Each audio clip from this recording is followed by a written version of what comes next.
자, 오늘은 빌립보서에 나오는 예수 그리스도 찬가로 우리 함께 신앙 고백을 하겠습니다. 조금 순서가 다르죠? 신앙 고백을 빌립보서에 나오는 예수 그리스도 찬가로 드리겠습니다. 우리 함께 이 말씀 구절 읽으면서 우리의 신앙을 고백할게요. 함께 고백합니다. 여러분 안에 이 마음을 품으십시오. 그것은 곧 그리스도 예수의 마음이기도 합니다. 그는 하나님의 모습을 지니셨으나 하나님과 동등함을 당연하게 생각하지 않으시고 오히려 자기를 비워서 종의 모습을 취하시고 사람과 같이 되셨습니다. 그는 사람의 모양으로 나타나셔서 자기를 낮추시고 죽기까지 순종하셨으니 곧 십자가에 죽기까지 하셨습니다. 그러므로 하나님께서는 그를 지극히 높이시고 모든 이름 위에 뛰어난 이름을 그에게 주셨습니다. 그리하여 하늘과 땅 위와 땅 아래에 있는 모든 것들이 예수의 이름 앞에 무릎을 꿇고 모두가 예수 그리스도는 주님이시라고 고백하여 하나님 아버지께 영광을 돌리게 하셨습니다. 아멘.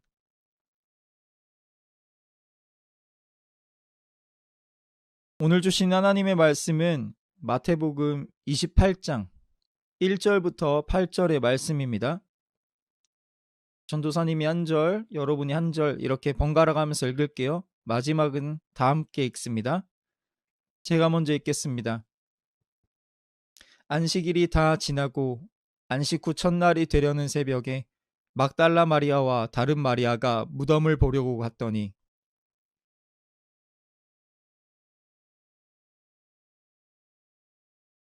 그 형상이 번개 같고 그 옷은 눈같이 희거늘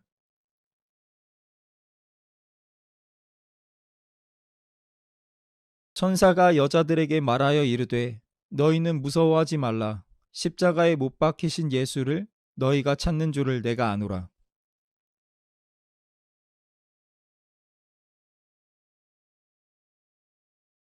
또 빨리 가서 그의 제자들에게 이르되 그가 죽은 자 가운데서 살아나셨고 너희보다 먼저 갈릴리로 가시나니 거기서 너희가 배우리라 하라.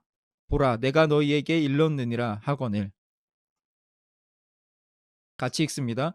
그 여자들이 무서움과 큰 기쁨으로 빨리 무덤을 떠나 제자들에게 알리려고 다름질할세.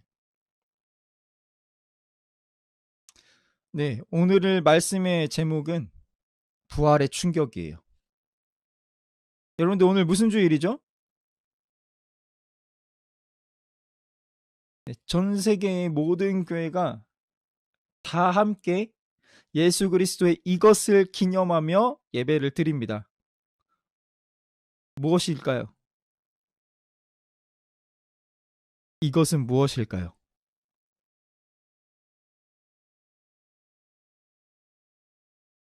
그렇죠. 오늘은 예수님이 부활하신 날이에요.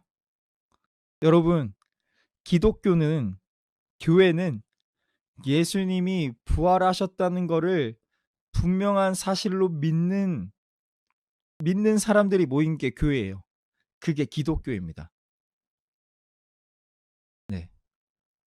2000여 년 전 어느 일요일 새벽에 예수님께서 부활하셨어요.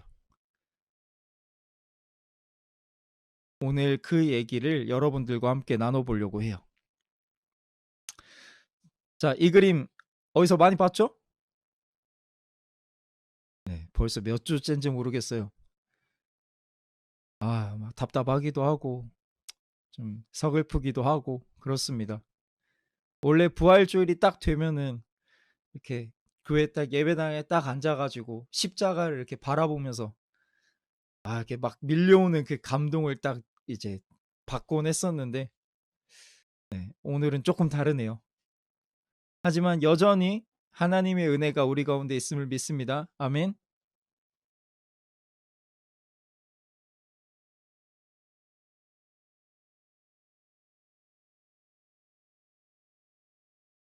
넘어갈라 했는데 아직 아멘이 안 나왔어.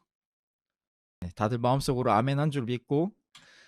자, 여러분들 이 사진 어떤 사진이냐면 제가 저번 주에 전 세계 교회가 아, 우리가 교회가 어떻게 돼야 될까 되게 고민하고 있다고 했잖아요. 근데 미국에 있는 어떤 큰 교회에서 모이지는 못하지만 이게 온라인으로 이렇게 예배드리며 함께 우리가 교회로서 다시 한번 열심히 일해보자 했더니 어떤 일이 벌어졌냐. 130만 명이 그 온라인 예배에 참석을 했대요. 그리고 11,207명이 예수님을 믿겠다고 그 새신자 등록을 한 거예요. 여러분들, 대단하지 않아요? 모이지 못하니까 교회는 망할 거야. 교회는 작아질 거야. 이렇게 막 되게 좀 비관적으로 보는 사람들도 있는데, 전도사님 보기에는 이건 새로운 기회인 것 같아요. 교회가 다시 한번 우리 자신을 돌아보고 이 세상에 맞게 새롭게 좀 거듭나는 그런 시간이라고 저는 생각합니다. 여러분들, 10,000명이 새신자로 등록을 했대요. 예수님을 믿지 않던 사람들 11,207명이 예수님께로 돌아왔다고요. 어마어마한 일입니다, 진짜. 여전히 교회는 하나님의 교회입니다. 여전히 교회는 살아있습니다. 아멘.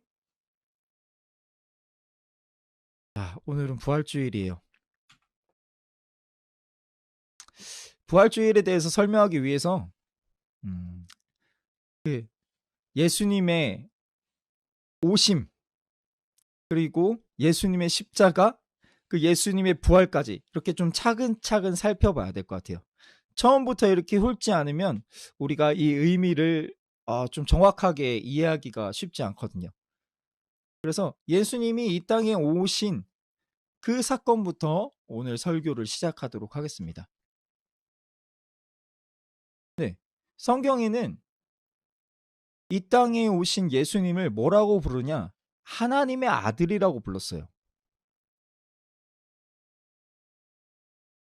우리는 이미 많이 하나님의 아들이 뭐냐, 그 의미가 뭐냐에 대해서 엄청나게 많은 설명을 들어왔기 때문에 정답을 알아요. 그런데 오늘은 정말 그 시대 사람들, 처음 예수님을 만났던 제자들의 입장에서 한번 생각을 해봤으면 좋겠어요. 아니면 예수님에 대해서 막 이제 듣고 있던 그 주변의 사람들의 입장에서 한번 생각을 해봤으면 좋겠어. 예수님이 이제 이 땅에 태어나셔서 30살이 되셨을 때 이제 막 돌아다니면서 활동을 시작하셨죠. 기적을 막 일으키시고 새로운 가르침을 주시고 예수님의 이름이 막 이렇게 명성이 이제 날리기 시작하실 무렵에 저 사람은 하나님의 아들이야. 예수님은 하나님의 아들이야. 라는 이런 호칭이 붙었습니다. 그때 당시에 하나님의 아들을 어떻게 이해했을까요? 우리가 지금 아는 것처럼 정말 하나님의 아들, 말 그대로 그 하나님이 사람이 되신 게 예수님이야. 그런데 그 당시 사람들은 이렇게 생각을 못했다고요. 지금 우리가 오늘 생각해도 이거는 정말 좀 머릿속으로는 안 그려지는 거거든요. 여러분들, 무한히 높고 크신 하나님이 어떻게 사람이 될 수 있어요? 이걸 좀 줄여서 말하면 창조주가 어떻게 피조물이 될 수 있어요?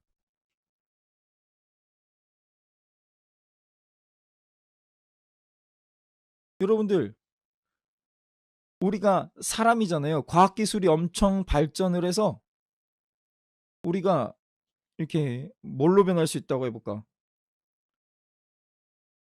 바퀴벌레. 사람이 과학기술의 발전으로 사람이 바퀴벌레로 변할 수 있는 그런 세상이 왔어요. 그래서 내가 바퀴벌레로 변했어. 그럼 나는 사람이야, 바퀴벌레야?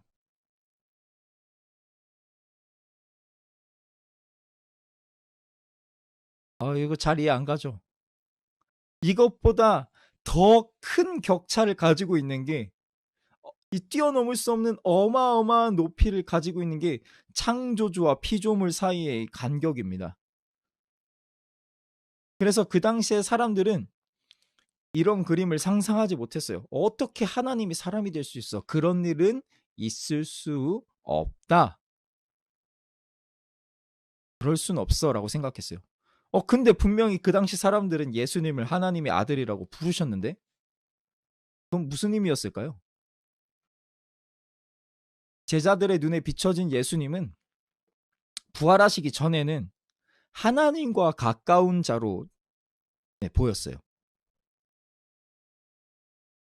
옛날에도 예수님과 같은 좀 비슷한 일을 했던 사람들이 이스라엘 역사에 있었거든요.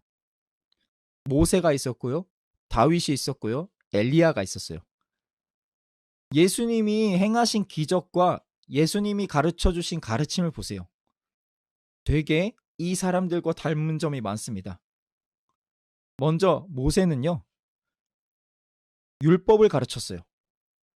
예수님도 하나님의 법을 가르쳤어요. 다윗은요. 귀신을 내쫓았어요. 예수님도 귀신을 내쫓으셨습니다. 엘리야는 많은 기적을 나타냈어요. 예수님 또한 많은 기적을 나타냈습니다. 모세와 다윗과 엘리야가 하나님의 법을 가르치고 귀신을 내쫓고 기적을 나타낼 수 있었던 그런 비결은 뭐냐면 하나님과 가까웠기 때문이에요. 하나님의 사람이었기 때문입니다. 이런 사람들을 옛날 이스라엘 사람들은 하나님의 아들이라고 부르기도 했어요. 하나님께 선택받은 사람, 하나님과 가까운 사람, 하나님께서 어떤 이 사람을 통해서 뭔가 기적을 나타내신다. 어마어마한 지혜로운 것들을 가르치게 하신다. 이러면 이 사람들은 하나님의 아들이라고 부르기도 했다는 거예요.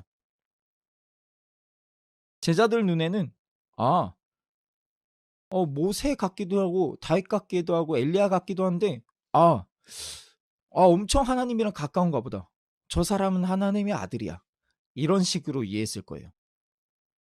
그런데 예수님은 자기 자신이 모세보다 다윗보다 엘리야보다 높은 권위를 가지고 있다고 주장하셨어요. 여러분이 이건 성경에서 좀 찾아봤으면 좋겠어요.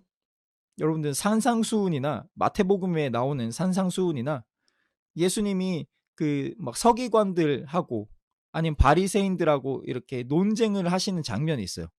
그럼 예수님이 이렇게 설명을 하십니다. 모세의 율법에 따르면 이렇게 이렇게 이렇게 해야 되는데 하지만 나는 너희에게 이렇게 이렇게 이렇게 하라고 말한다. 지금 모세가 하나님의 말씀을 받아서 이렇게 가르쳐 줬는데 그게 아니라 내가 너희에게 지금 말하는 이대로 지켜 라고 얘기하고 있는 거예요. 이거 대단한 권위입니다. 모세보다 나는 더 높은 자다. 그러니까 내 말을 들어 라고 얘기하시는 거예요. 자, 다윗은 귀신을 내쫓긴 했는데 어떻게 내쫓았는지는 성경이 정확히는 안 나와요. 그런데 그 이후에 사람들이 귀신을 내쫓았던 그런 의식을 이제 어떤 과정으로 귀신을 내쫓았는지 이렇게 좀 써놨거든요. 거기에 보면은 귀신을 어떻게 쫓느냐? 귀신의 이름을 물어봐요. 그래서 그 귀신의 이름을 물어봐서 그 귀신보다 높은 존재의 이름으로 명령합니다. 만약에 뭐 그냥 예를 들게요. 그 귀신의 세계에 뭐 3단계 귀신이 있고 2단계 귀신이 있고 1단계 귀신이 있는데 만약 이 사람의 몸에 3단계 귀신이 들어갔어. 그러면은 이름을 물어보는 거예요. 그러면은 이 귀신이 3급짜리구나. 알아냈어요. 그러면은 2급짜리 귀신의 이름으로 아니면 1급짜리 귀신의 이름으로 내쫓는 경우가 많았어요. 아니면 천사, 아니면 하나님. 그 다른 어떤 존재의 이름을 빌려서 귀신을 내쫓습니다. 오늘 우리가 기도하는 거랑 비슷해요. 예수님의 이름으로 명하노니 귀신아 물러가라. 이렇게 기도하는 거 혹시 들어봤습니까? 요런 거랑 되게 비슷해요. 그런데 예수님은요, 누구의 이름을 빌리지 않았어요. 직접 명령하니까 귀신이 떠나갔습니다. 엘리야도요, 기적을 나타낼 때 기도했어요. 하나님께 부탁했습니다. 하나님께 간구했어요. 그랬더니 기적이 나타났는데 예수님은 자신의 말씀으로 기적을 일으키세요. 내가 원하노니 너 나아라. 이랬더니 나았어요. 파도에게 잠잠해라 라고 말씀하시니까 파도가 잔잔해졌어요. 직접 명령해서 귀신을 내쫓으시고 직접 말씀으로 기적을 일으키시는 분, 모세나 다윗이나 엘리야보다 훨씬 자기가 높으신 그런 존재라는 걸 예수님은 진작부터 계속 나타내 주셨습니다. 그런데도 아직 정말 하나님의 아들이라고는 이 제자들이 생각은 못했어요. 아, 그냥 하나님과 가까운 분이다 정도까지는 생각을 했을 겁니다. 근데 이 예수님이 십자가에 달리셨어요. 그 당시 사람들의 눈에 이게 어떻게 비춰졌을까요? 신명기 말씀에 보면 나무에 달린 자마다 하나님께 저주를 받은 것이다 라는 구절이 있거든요. 전사님 지금 이 링크를 안 해놨는데, 죄 없는 사람이 십자가에 매달릴 수는 없는 거예요. 왜냐하면 나무에 매달리는 형벌을 받은 사람은 하나님의 저주를 받은 사람이기 때문에. 그 사람이 정말 하나님과 가까운 사람이다. 그 사람이 정말 하나님의 아들이다. 그 사람이 정말 하나님 앞에 깨끗한 사람이다. 그렇다면 분명히 하나님께서 구원하셨을 거예요. 그 당시 사람들의 생각으로는 이렇게밖에 생각할 수 없는 거예요. 왜? 나무에 매달린 사람은 하나님께 저주받은 사람이야. 그러니까 곧 그만큼 큰 죄를 지은 사람이다 라고 이해가 되는 겁니다. 근데 하나님의 아들이 지금 십자가에 매달렸다? 그런 일은 있을 수 없는 거예요. 십자가에 달리기 전까지 하나님의 아들, 하나님과 정말 가까운 사람이었을 수는 있겠지만 지금 십자가에 달린 저 사람은 어마어마한 죄를 지어서 지금 하나님께 저주를 받은 거예요. 사람들의 눈에 예수님은 그렇게 보였습니다. 제자들의 눈에는 어떻게 보였을까요? 분명히 이해하기 어려웠을 거예요. 방금 전까지 어마어마한 일들을 지금 막 일으키고 다니셨거든요. 막 이스라엘의 종교 지도자들이랑 이렇게 논쟁을 해도 항상 이기시고, 가는 곳곳마다 기적을 나타내시고, 하나님께서 함께 계시다는 게 너무나도 분명하게 보이던 그 예수님이었는데 지금 십자가 위에 올라가 있는 거예요. 이해하기 어려웠지만 결국 예수님은 실패한 사람이에요. 십자가에 달렸다는 게 그런 의미입니다. 그래서 제자들은 도망가요. 마태복음 말씀 한번 볼까요? 26장 56절에 이런 구절이 있습니다. 이에 제자들이 다 예수를 버리고 도망하니라.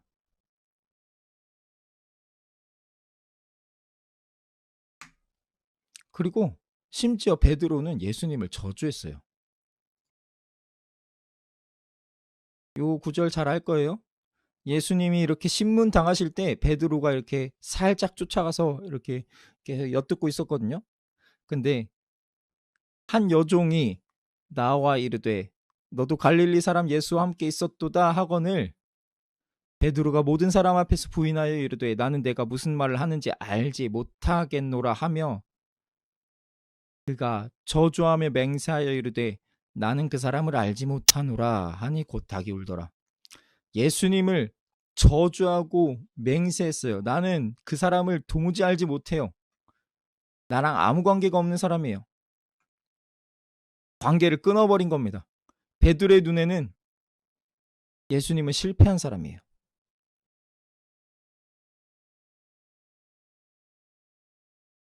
부활할 거라고요? 상상도 못했습니다. 지금 저 사람은 하나님께 저주를 받은 사람이거든요. 가장 큰 죄인인 거예요. 요셉이라는 제자는 그래서 아예 자기의 무덤에 묻어버립니다. 예수님이 죽으시고 난 뒤에 이 요셉이라는 제자가 빌라도한테 가서 예수의 시체를 좀 달라고 부탁해요. 요셉이 시체를 가져다가 깨끗한 세마포로 싸서 바위 속에 판 자기 새 무덤에 넣어두고, 여기를 잘 보세요. 큰 돌을 굴려 무덤 문에 놓고 가니. 예수님이 부활할 걸 믿었으면 큰 돌을 굴려서 무덤 문에 이렇게 놓고 가겠습니까?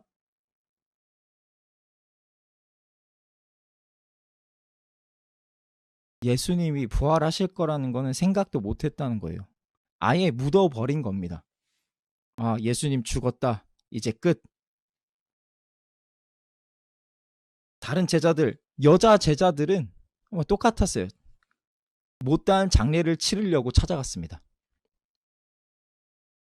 오늘 읽을 구절하고 또 같은 장면의 말씀인데 마가복음은 이렇게 말해요.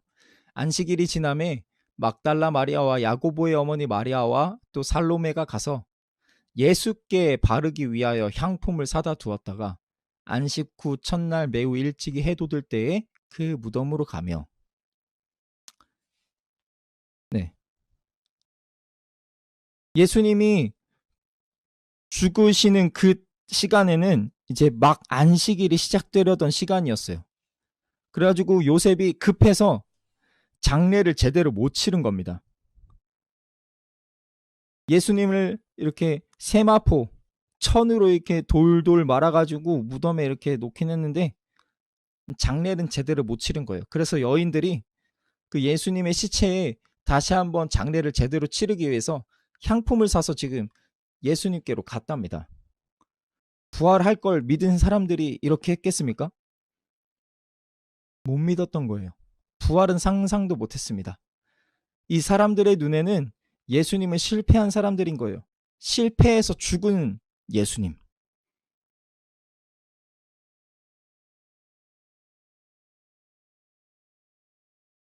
그런데요, 예수님은 계속해서 자기가 죽고 사흘째에 부활할 거다. 예수님 계속 말씀하셨어요. 마태복음, 마가복음, 누가복음, 요한복음, 이게 모든 복음서에 다 나옵니다. 각기 표현은 조금씩 다르지만 우리는 누가복음을 한번 볼게요. 네. 누가복음 6장 24장 6절 7절이에요. 여기 계시지 않고 살아나셨느니라. 갈릴리에 계실 때에 너희에게 어떻게 말씀하셨는지를 기억하라. 갈릴리에 계실 때 계속해서 이렇게 얘기하셨던 거예요. 이르시기를 인자가 죄인의 손에 넘겨져 십자가에 못 박히고 제3일에 다시 살아나야 하리라 하셨느니라. 예수님이 나는 십자가에 못 박혀 죽을 거야. 그리고 사흘째 되는 날 다시 살아날 거야. 라고 제자들한테 계속 말씀하셨는데 그래도 못 믿었습니다. 제자들은.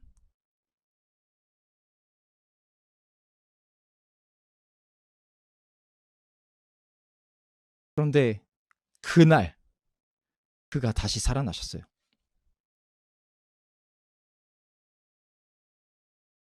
여인들이 만났고요. 예수님이 12 제자들이 만났습니다. 마태복음 28장 8절 오늘 읽은 말씀에는 그 여자들이 만났다고 써 있어요. 다른 복음서를 찾아보면 마리아, 막달라 마리아 있죠? 그리고 살로메, 야고보의 어머니 마리아, 이렇게 3명이 가장 처음 부활하신 예수님을 만났다고 합니다. 그리고 그 이후에 제자들도 부활하신 예수님을 만나요. 누가복음에 보면 제자들이 함께 모여서 이렇게 얘기하고 있는데 예수님이 갑자기 거기에 나타나서 예수님께서 제자들에게 자신의 부활을 이렇게 보여주신 걸 쓰고 있습니다. 그런데 중요한 건 이 사람들의 반응이 중요해요. 자, 여러분들, 이 여인들이 부활하신 예수님을 만났을 때 무서움과 큰 기쁨을 느꼈다고 합니다. 기억하세요? 무서움과 큰 기쁨? 그럼 12 제자들이 부활하신 예수님을 만났을 때 놀라고 무서워하여 너무 기쁨으로 놀랍게 여길 때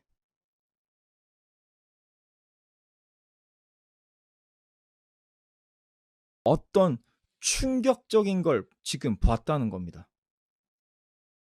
그들이 상상할 수도 없었던 일을 마주했기 때문에 지금 놀란 거예요.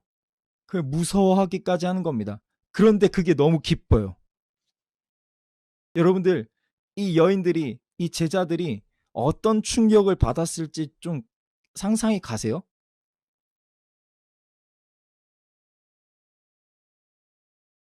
여인들은요, 제자들은요, 예수님이 실패한 줄 알았어요. 그래서 죽어가지고 무덤에 묻힌 줄 알았습니다. 그런데 그분이 다시 진짜 살아나신 거예요. 그래서 내 눈앞에 나타나신 겁니다. 그분이 진짜 하나님의 아들이었던 거예요. 그가 했던 모든 말씀이 다 진실이었다는 거예요. 그래서 로마서 1장 4절은 이렇게 얘기합니다. 예수님은 죽은 자들 가운데서 부활하셔서 능력으로 하나님의 아들로 선포되셨다. 조금 말을 고쳐서 말하면 하나님 아버지께서 예수님을 죽은 자들 가운데서 다시 살려내셔서 하나님의 아들이라고 선포하셨다는 거예요. 그리고 그분을 주님과 그리스도로 삼으셨다는 겁니다. 온 세상의 통치자로, 온 세상의 구원자로 삼으셨다는 거예요. 그분이 예수님이에요. 제자들은 그분을 만난 겁니다. 이 여인들은 예수님을 만나니까 충격을 받고 변화됐어요. 증인이 됐습니다. 내가 본 것에 대해서 증언하고 다니는 사람들이 된 거예요. 오늘 우리가 읽은 마태복음의 8절 보면 이 사람들이 지금 예수님을 만나고 가장 먼저 하려고 했던 일이 뭐죠? 제자들에게 알리려고 달려갔답니다.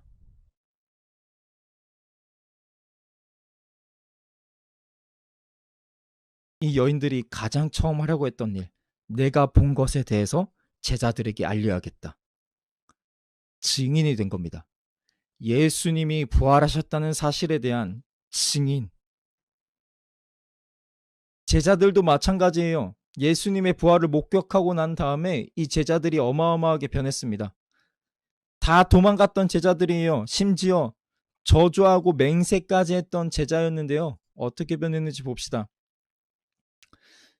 6월절이라는 이스라엘의 가장 큰 명절, 거기 유대인들이 가득 모인 한가운데에서 베드로가 11사도와 함께 서서 소리를 높여 이르되, 지금 수많은 유대인들이 모인 곳에서 지금 베드로와 11사도가 크게 외친 겁니다.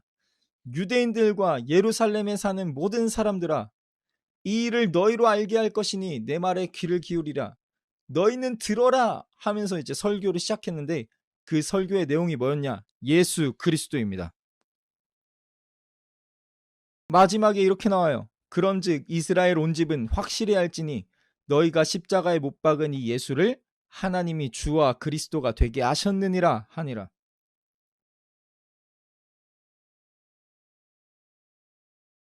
예수님하고 같이 끌려가서 혹시 해를 당할까봐 막 덜덜덜 떨던 그 제자들이요,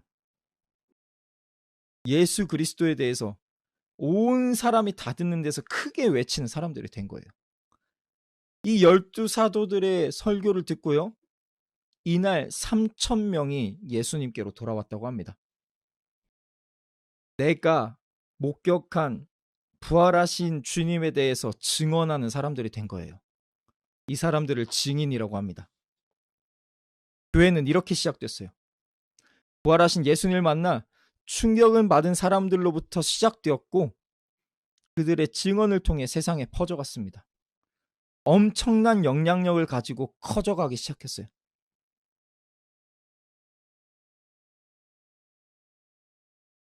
오늘 우리가 예수님을 믿기까지 그 증언과 증언이 계속해서 흘러와서 우리까지 오게 된 거예요.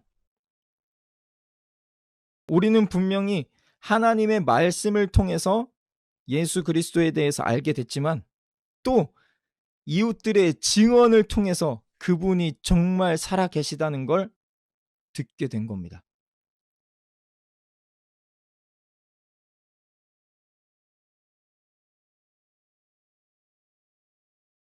교회에서 이 증언이 사라지면요, 더 이상 영향력은 없어지는 거예요.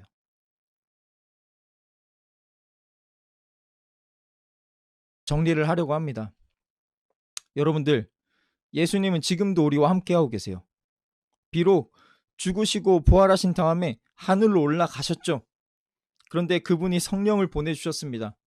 그 성령을 통해 우리와 함께 하시고 여전히 세상 속에서 일하고 계세요. 그 성령께서 하시는 일이 뭐냐? 예수님께서 하나님의 아들이심을 깨닫게 하세요. 그분을 만나게 하신다고요. 교회에서 쓰는 말이 아니라 세상에서 쓰는 말로 하면 신을 만나게 한다고요. 신과 부딪히게 한다고요. 신 앞에서 충격을 받게 한다고요.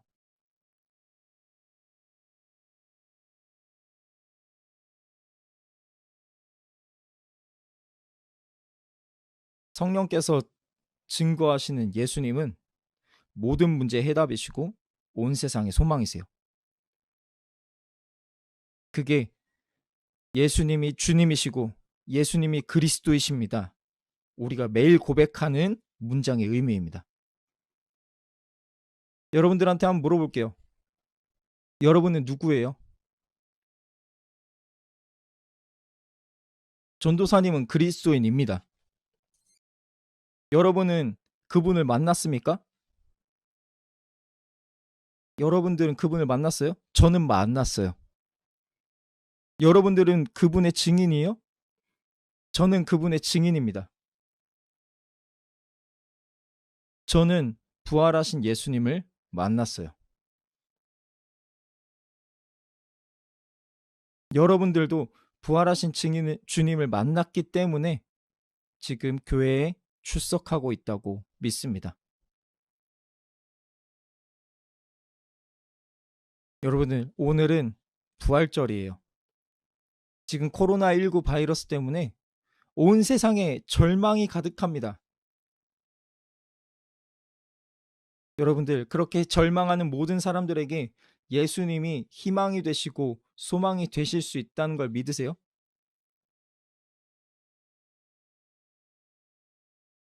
예수님은 코로나19 바이러스보다 더 크고 강하십니다. 믿으세요? 그분이 주님이시라니까요.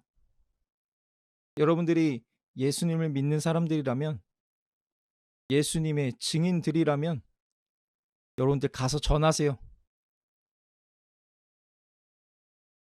증인들이 되세요.